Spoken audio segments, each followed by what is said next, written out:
어떤 종교는 그렇게 이야기합니다. 연기설이라고도 하고 기연설이라고 해서 인연을 굉장히 중요시 여겨요. 그래서 우리말에 옷깃만 스쳐도 인연이다. 맞는 말씀 같지만 상당히 우리 기독교적이지는 않습니다.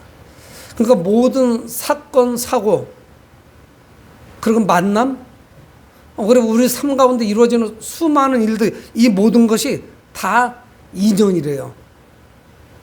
그렇게 말씀합니다. 하지만 오늘 에베소서 1장 오늘 본문 바로 앞에서 이 사도 바울은 에베소 교회를 향해서 우리 구원의 그 축복에 대해서 말씀을 합니다. 이것이 범상치 않아요. 그래서 가장 많이 우리 14절까지 사용되는 언어 중에 하나가 뭐냐면 우리를 하나님이 택하셨다, 예정하셨다, 이런 말씀을 계속 반복적으로 사용을 합니다. 예정하셨다. 4절에 택하셨다. 5절에 예정하셨다. 9절에도 예정하셨다. 11절에도 예정하셨다. 그러니까 우리 구원이 그저 옷깃만 스쳐도 인연이라고 어쩌다 보니까 아는 사람의 전도로 교회 나와서 구원받았다 이렇게 말씀하시질 않아요. 하나님께서 이미 오래전에 천지를 창조하시기 전에 우리를 예정하셨어요. 택하셨다는 거예요. 그리고 우리를 생명책에 기록했다는 거예요. 그래서 이 구원의 축복에 대해서 말씀을 합니다. 그런데 이것이 복음, 즉 하나님의 말씀 또는 진리가 우리가 쉽게 깨달아지지가 않아요. 쉽게 이해하기가 어렵습니다. 오직 이 진리를 주신 하나님, 말씀을 주신 하나님만이 우리를 깨닫게 하실 수가 있습니다. 그래서 이 바울은 에베소 성도들에게 그래서 그 이어지는 말씀을 통하여 이 신비한 구원의 은혜, 이거야말로 신비인데 이 은혜를 깨닫기를 원합니다. 그래서 오늘 사도 바울은 오늘 말씀 15절을 시작하면서 15절 16절에서 이로 말미암아 주 예수 안에서 너희 믿음과 모든 성도를 향한 사랑을 내가 듣고 뭡니까? 이들 하나님을 향한 믿음 그리고 형제 간의 사랑 이것을 본 거예요. 사도 바울은 자신의 사역 가운데 고린도라고 하는 곳에서 고린도 교회와 그리고 에베소 교회에서 가장 장기간 머물러 있었습니다.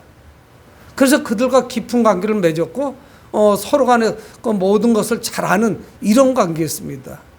그러니까 에베소 교회의 형편을 잘 알고 있죠. 그리고 다른 지역에 떠나서도 우리 에베소 교회의 소문을 잘 들어서 알고 있습니다.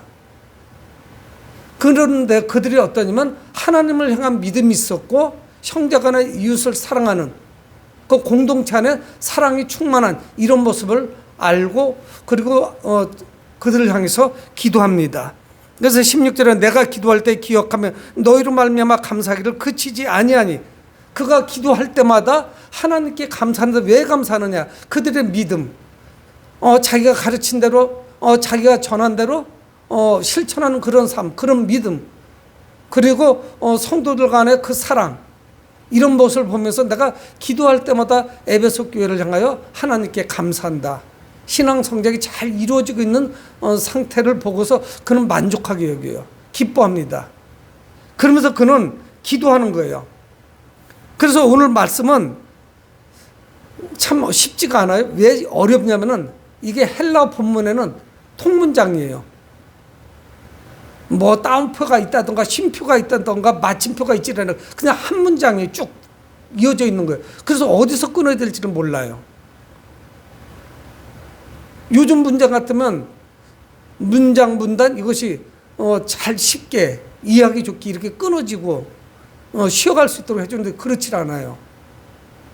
그러니까 어떻게 해석을 해야 될지 쉽지가 않습니다. 그가 처음으로 기도하는 것이 뭐냐? 17절에 우리 주 예수 그리스도의 하나님 영광의 아버지께서 누구예요? 하나님께서 지혜와 계시형을 내게 주사 하나님을 알게 하시고 그가 기도하는 것이 뭐냐면 하나님께서 계시형 성령을 부어주셔서 에베소 교회 성도들이 하나님을 알면 좋겠다 하는 거예요. 여러분 우리 신앙생활에 가장 중요한 것이 뭘까요? 하나님을 아는 거예요. 누구를 잘 알기 위해서는 함께하는 시간이 많아야 됩니다. 접촉을 해야 돼요. 만나야 되고 이야기를 해야 돼요. 또 상대방 이야기를 들어야 돼요. 그리고 그가 어떤 성장 과정을 거쳤는지, 어떤 배경을 가지고 있는지, 어떤 직업을 가지고 있는지. 그래서 그 상대방에 대해서 상세하게 알아야 됩니다. 이 사도 바울은 에베소 교회 성도들을 향해서 하나님께 기도하는데, 기도하는 첫 번째 내용이 뭐냐? 하나님을 알았으면 좋겠다. 하나님께서 계시형을 내려주셨으면 좋겠다는 기도를 합니다. 마음의 눈을 밝혀주셔야 되죠. 그리고 18절에 너의 마음의 눈을 밝히사. 여러분, 우리는 마음의 문이 어두워요. 영안이 어두워요. 우리는 죄 가운데 살았습니다. 그래서 어둠의 지배를 받았어요. 그리고 수많은 근심과 걱정과 염려 가운데 우리가 살아갑니다. 수많은 소식들을 듣게 되고 뉴스를 듣게 되고 또 회사에 가면은 회사에서 있는 어떤 업무량이라든가 이런 것이 산적해 있기 때문에 수많은 것들이 우리를 짓누르고 있습니다. 그래서 우리를 어두운 가운데 거예요. 들려오는 소식들이 다 그래요. 그래서 기도할 때 그들의 마음의 눈을 밝혀주길 위해서 기도한다, 이렇게 말씀하고 있습니다. 하나님께서 우리를 조명해 주셔야 돼요. 오늘 제가 예배를 시작하면서 시편 60편 1절을 읽었거든요. 빛이라는 단어가 중심 주제죠. 우리는 빛으로 파송돼, 빛이 있어야 돼요. 그래서 무엇을 그들이 깨달아야 되느냐 하는 것을 말씀을 합니다. 하나님께서 계시형을 주시고 그들의 마음의 문을 열어주셔서 빛으로 우리가 나가서 빛 가운데서 하나님이 어떤 분이신지를 깨달았으면 좋겠다 하는 것을 기도하는 거예요. 그래서 그들이 깨달았으면 좋겠다는 내용을 기도하고 있습니다. 그 내용이 뭐냐? 18절에 말씀합니다. 너의 마음의 눈을 밝히사 그의 부르심의 소망이 무엇이며 성도 안에서 그 기업의 영광의 풍성함이 무엇이며 이거를 위해서 기도한대요. 여러분, 우리 부르심의 소망이 무엇입니까? 하나님의 약속대로, 하나님의 말씀대로, 진리대로, 성경에 기록된 것대로 미래에 될 것이라는 소망이 없으면 우리는 아무것도 아니에요. 정말 거품과 같이 꺼져버릴 수 없는 그런 인생이 되고 맙니다. 여러분, 저희는 얼마 전에 우리 사랑하는 성도님 어떤 연고가 없어요. 그래서 참 저희 집사람하고 둘이 한참 이야기를 했습니다. 목사라고 하지만 저는 보호자가 아니까 아무 실권이 없어요, 법적으로. 그래서 장례식을 치르는데 이렇게 해야 된다 저렇게 된다 아무것도 통제할 수 있는 것이 없고 제가 어디를 끊고 들어가서 일을 주도해 갈 수가 없어요, 교회에서. 그래서 이제 교회에서 토요일날 저녁에 우리 성도들이 모여서 그렇게 예배를 드리고 그래서 집사람하고 이야기한 게 그겁니다. 어디서 들은 것 같아요. 저도 이제 그 이야기를 듣고 갑자기 좀 마음이 경직이 되고 슬픈 마음이 들고 이걸 어떻게 하지? 그런 생각을 했는데 여러분, 아무 연고가 없잖아요. 우리 행정을 맡은 공무원들이 아마 연락을 하겠죠. 이곳저곳 조회해서 연고를 찾아보고 연고를 찾으면 그들에게 아마 연락을 하겠죠. 이 사람이 사망했으니까 장례식을 치를 테니까 어떻게 하면 좋을까요? 아마 누구도 나서질 않을 거예요. 누가 나서겠어요? 지금까지도 한 번도 연락들이 없었던 그런 동기관들이고 가족들인데 아마 있는지 그것도 알 수가 없어요. 그러니까 전혀 다 연락을 끊고 혼자 살아간 거예요, 고아와 같이.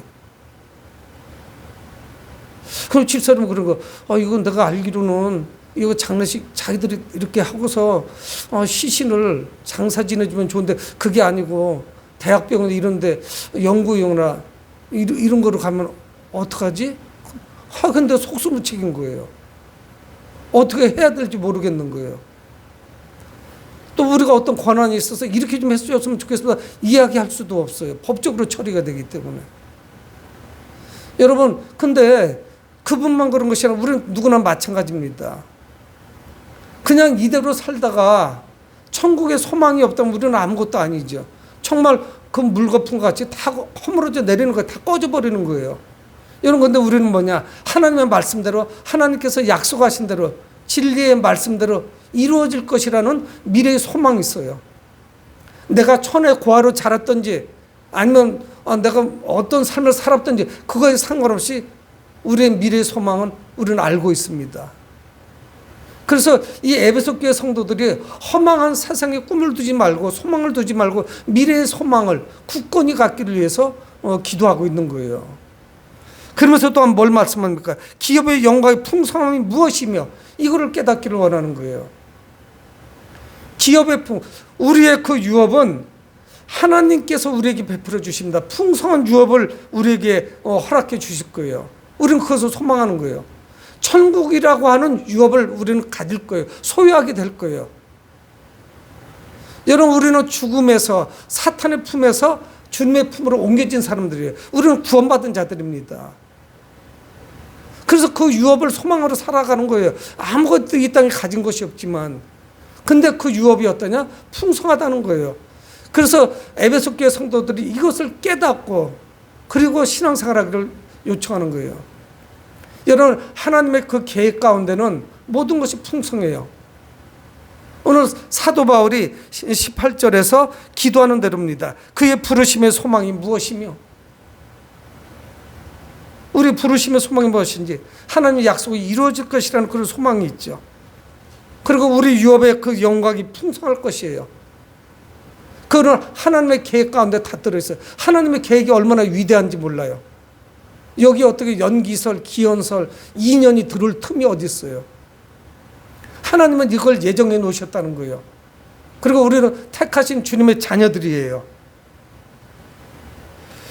여러분, 우리는 하나님께서 우리에게 내려주신 그 은혜와 축복이 얼마나 큰 것인지 영의 눈을 열고 우리의 눈을 밝혀서 그것을 깨달아야 돼요. 하나님의 계획이 얼마나 원대한지, 하나님의 그 계획이 얼마나 위대하신지, 주님의 뜻이 얼마나 큰지 그것을 알아야 됩니다. 그런데 이게 잘 안 알아져요. 하나님께 기도해야 될 사항이죠. 또 사도 바울은 기도합니다. 그래서 19절 그의 힘의 위력으로 역사하심을 따라 믿는 우리에게 베푸신 능력의 지극히 크심이 어떠한 것을 너희로 알게 하시기를 구하노라. 바울은 성도들이 더 큰 능력을 받기를 위해서 기도하지 않아요. 우리가 능력이지 않으니까 더 큰 능력을 받아야지 이렇지 않아요. 이들이 받은 능력도 주체할 수 없을 만큼 큰 것이에요.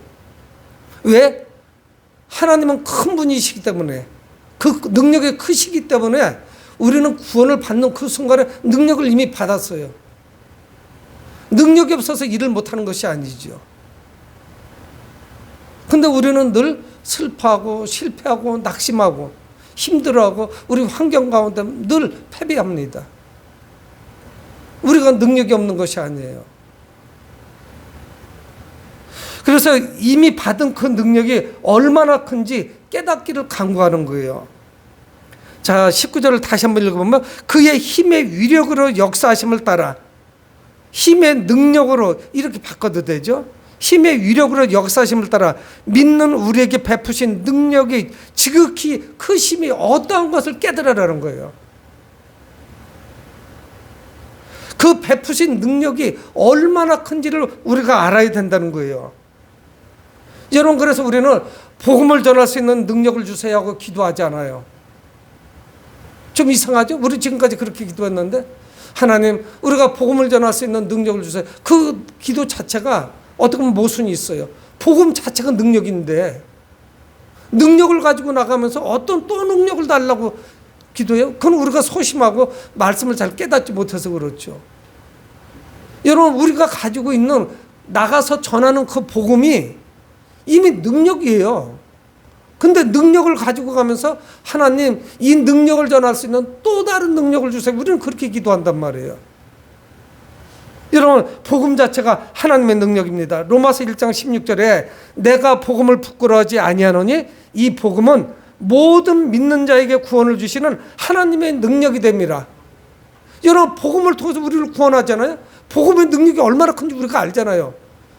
지옥으로 갈 사람, 죽음으로 갈 사람을 옮겨서 천국으로, 생명으로 옮겨놓는 것이 복음인데 그 능력이 얼마나 커요. 여러분, 어떤 명의가 죽어가는 사람을 살릴 수 있습니까? 소생은 시키지만 영원히 살릴 수가 없어요. 살려놔도 언젠가는 다시 죽습니다. 그래서 이 복음 자체가 능력인 거예요. 그러니까 하나님이 얼마나 큰 분인지를 우리가 알 수 있죠. 하나님의 능력이 얼마나 위대하신 줄 알 수 있어요.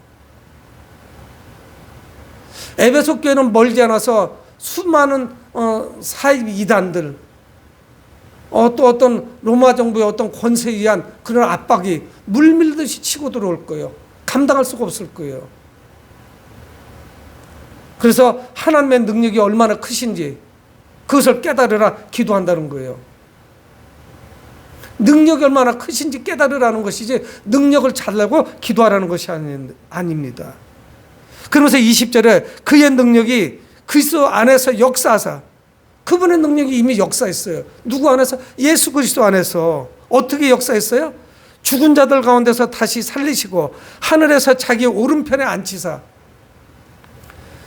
여러분, 우리 하나님께서 아들을 이 땅에 보내주시고 사람으로 보내셨고, 그런데 더 낮아지게 하셔서 십자가에 죽게 하셨어요.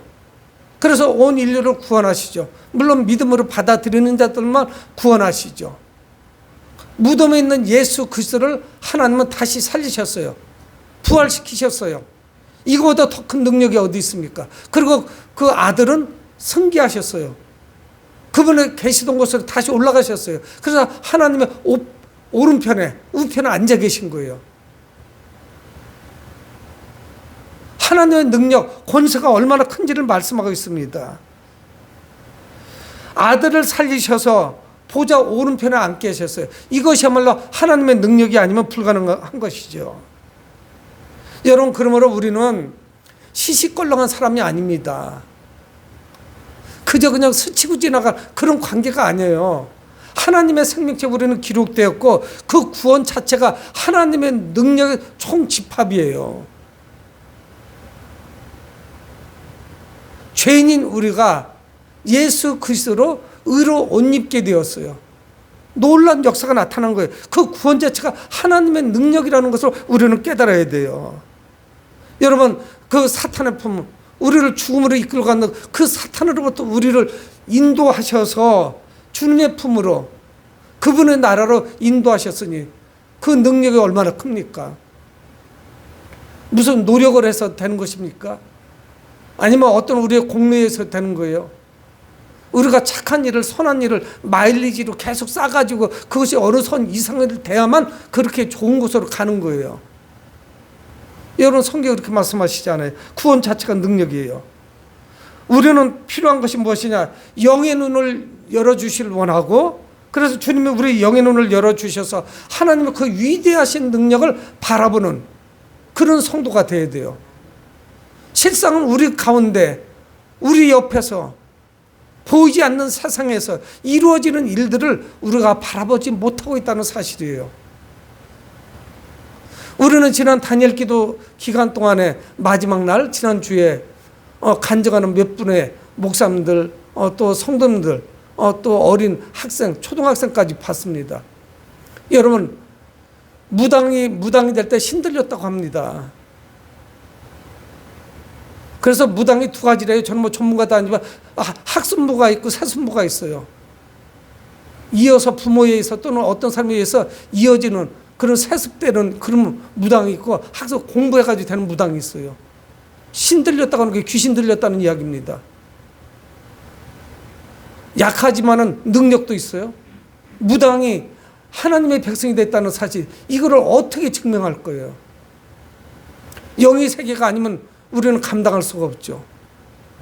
자기 나름대로 잘못된 잡신이요 귀신이지만 예언을 하고 사람의 앞날을 내다보고 이런 걸 했다는 이야기예요. 여러분, 그러나 하나님의 능력은 위대하십니다. 하나님 앞에서 대적인 사탄조차도 두려워해요. 여러분, 우리는 하나님께서 우리 편이라는 사실을 기억하셔야 돼요. 하나님의 그 큰 능력을 믿는 우리는 두려워할 이유가 없습니다. 미래를 근심하고 염려할 게 없어요. 하나님의 계획 가운데는 우리의 삶은 그렇지 않아요. 우리가 염려하는 것 같지 그럼 비극적이지 않아요. 그러면서 이제 사도 바울은 마지막으로 한 가지를 위해서 기도합니다. 21절에 모든 통치와 권세와 능력과 주권과 이 세상뿐 아니라 오는 세상에서 일컫는 모든 이름 위에 뛰어나게 하시고, 여러분 여기는 많이 말씀했어요. 모든 통치와 권세와 능력과 주권과, 이것들은 다 뭐냐? 우리보다 강력한 힘을 가지고 있는 것들이에요. 엄청난 파괴력을 가지고 있는 세력들이에요. 여러분 우리 눈에 보이는 거로는 아마 공산주의 세력도 여기에 속할 겁니다. 기독교인들을 탄압하는 무슬림 세력도 여기에 해당이 될 거예요. 수많은 것들이 여기에 해당이 돼요. 이것뿐인가, 영적인 세계를 또 우리는 봐야죠. 사탄 마귀의 권세도 있습니다. 우리 눈에는 보이지 않는 세력들이잖아요. 또 우리가 살아가고 있는 직장이나 일터나 우리 가까운 주변에서도 우리가 예수 그리스도를 영접하고 예수 그리스도를 믿는 것을 비아냥거리는 얼마나 많은 세력들이 있습니까? 여러분 또 어떤 가정은 며느리는 잘 믿고 있지만 그거를 또 박해하는 시어머니도 있잖아요. 아니면 또 이런저런 거로 수많은 방해 세력들이 있습니다. 이것들을 총체적으로 다 내놓은 것이 21절 앞부분에 나오는 거예요. 모든 통치와 권세와 능력과 주권과 이 세상뿐만 아니라 오는 세상에, 과거와 현재와 미래, 우리가 천국길로 가는 것을 방해하는 수많은 세력들, 내 마음 안에 있는 것들, 생각들, 부정적인 것들, 이 모든 것, 우리가 상상하는 그 이상, 현재 우리가 알지 못하는 그 모든 권세들, 그 모든 이름 위에 뛰어난 이름, 그분이 누구냐? 예수 그리스도라는 거예요. 모든 이름 위에 뛰어나신 분이 주님이에요. 우리는 두려워할 이유가 하나도 없죠. 22절에 또 말씀합니다. 또 만물을 그 발 아래에 복종하게 하시고, 모든 만물을 그 발 아래에 복종하게 하셨대요. 여러분 우리는 어쩔 수가 없어요. 왜 그러면 육신을 입고 있기 때문에 하나님이 창조하신 피조 세계 가운데 우리는 살아가고 있습니다. 어쩔 수가 없어요. 현재는 우리가 이 땅을 떠나는 날, 그때 영의 세계로 들어가서 현재는 어쩔 수가 없어요. 근데 우리 주님은 어떤 분이냐? 모든 만물을 그 발 아래 복종하게 하셨다는 거예요. 우리는 그분의 자녀예요. 모든 만물이 그 발 아래 복종해요. 그러니까 모든 만물이 그분의 주권 아래 복종하고 있어요. 항복했어요. 그분이 다스리는 세상이에요. 그분의 나라예요. 그러니까 주님은 어떤 분이냐? 우리가 두려워하는 영적인 존재, 사탄이나 우리가 알고 있는 그 어떤 악보다 위에 계신 분이에요. 여러분 사도 바울은 이거를 깨달으라고 말씀하는 거예요. 근데 그 주님은 어떤 분이냐? 교회의 머리라고 말씀해요. 그를 만물 위에 교회의 머리로 삼으셨느니라. 여러분 놀라운 거 아니에요? 이 교회의 머리가 누구냐? 예수 그리스도라는 거예요. 여러분 예수님과 그분의 피로 사신 교회, 이 남남이 아니에요. 그냥 슬쩍 알고 지내는 관계가 아닙니다. 인연으로 만난 것이 아니에요.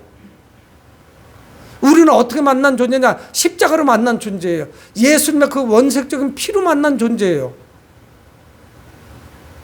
엄청난 존재라는 거예요. 그러니까 우리를 예정하고 택정하셨고 그분의 생명책에 기록해 놓으셨죠. 이거를 잊으면 안 되잖아요. 이거를 우리가 깨달아야지. 맨날 그래서 우리는 슬퍼요. 뭐 일이 잘 안 되니까. 예수님은 교회의 머리입니다. 교회는 뭐예요? 유기체예요. 성도 한 사람 한 사람의 교회입니다. 근데 거기에 머리가 예수 주님이라는 거예요. 그러면서 23절은 더 놀라운 말씀을 합니다. 교회는 그의 몸이니. 여러분 예수님이 머리가 되시고 우리 교회는, 우리들은 그분의 몸이라는 거예요. 지체라는 거예요. 한 몸이라는 거예요. 연결되어 있다는 거예요. 여러분 놀라운 말씀을 하고 있지 않습니까? 우리의 관계는 또 아주 특별하고 친밀한 관계예요. 누구하고? 주님과. 여러분, 그냥 이것이 범상한 그런 관계가 아닙니다. 이거를 잃어버리면 안 되잖아요. 주님께서 몸인 우리를 통해서 그분의 계획을 이루십니다. 우리는 그런 존재들이에요. 우리가 그분의 몸이라면 자연스럽게 그분께서 몸인 우리를 지키시지 않겠어요? 그분과 동행하기만 한다면. 단일 기도의 기간 동안에 유기성 목사님 말씀하셨죠. 내 안에 거하라. 문제는 뭐냐? 우리가 주님을 떠나가는 게 문제죠. 지체가 어떻게 떠나가요? 근데 영적으로 떠나가요. 떨어져 있으니까 아무 능력도 안 나타나는 거예요. 사도 바울의 말씀과 유기성 목사님이 예수님의 말씀을 인용해서 설교한 내용하고 일맥상통하잖아요. 어떻게 떨어져 있어요? 지체인데 머리와 손발이 어떻게 떨어져 있어요? 붙어 있기만 하면 그분의 능력이 나타나죠. 사랑하는 성도 여러분, 예수님은 자신의 몸인 교회를 통해서 영광을 나타내십니다. 그리고 주님의 영광을 드러내기 위해서 우리를 선택하셨어요. 우리를 통해서 일하십니다. 우리는 그분의 지체예요. 얼마나 감사하고 황홀한지 몰라요. 그분 혼자 다 하실 수 있는데 머리 되시는 그분이 우리를 다 지체로 삼으셨어요. 한 몸인 거예요. 어떤 관계인지를 모르고 우리가 신앙생활을 한다는 것입니다. 우리는 보잘것없습니다. 하지만 그분의 영광에 동참할 수가 있어요. 머리가 받는 영광, 주님이 받는 그 영광, 하나님 우편에 앉아서 받으시는 그 영광을 우리도 함께 할 수가 있어요. 그분 안에 거해야 되는 것입니다.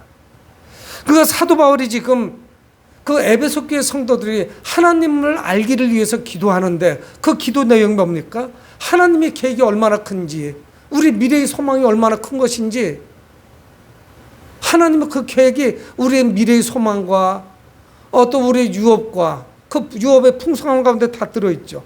그리고 또 하나는 뭡니까? 하나님의 능력이 얼마나 큰 것인지, 모든 권세를 위에 계신 하나님의 능력, 또 하나님은 주님은 얼마나 큰 분인지, 만물이 그분의 발 아래 엎드려 있잖아요. 이걸 오늘 성경 말씀하고 있습니다. 바울의 기도와 같이 우리는 하나님이 누구신지 깨달아야 돼요. 여러분, 우리가 남자와 여자, 젊은이들이 연애를 합니다. 교제를 하고 사귀어요. 여러분, 깊이 알게 돼야만 결혼까지 꼬린다는 거예요. 그냥 친구 정도에서 끝나면 그저 친구예요. 이성으로 느껴지는 게 아닙니다. 그건 이상하지가 않아요. 그러나 우리가 깊이 알고 이 사람하고 결혼해서 한 쌍을 이뤄도 되겠다 싶을 때 그때 결혼하는 거 아니겠어요? 청첩장을 돌리고. 여러분, 우리는 주님을 믿은 지가 얼마나 오래됐습니까? 근데 아직 주님을 잘 몰라요. 한 몸인데도 불구하고 그분은 모르고 우리는 지체인데도 그분을 잘 모르고 있는 거예요. 우리도 당연히 기도하셔야 되죠. 우리가 가지고 있는 이 천국의 소망이 얼마나 확실한 것인지, 그분께서 영안을 열어주시고 영의 눈을 열어주시고 우리가 깨닫게 할 때 우리는 그때 소망 가운데 살아갈 수가 있는 것입니다. 주님은 우리를 통해서 영광을 드러낸다는 사실을 우리는 깨달아야 돼요. 주님은 우리가 흔들릴 때마다 강력한 능력으로 우리를 붙잡아 주십니다. 오직 그분만으로 평생 행복한 성도가 되시길 주 이름으로 축복을 드립니다. 고마우신 아버지 하나님, 주의 은혜를 감사합니다.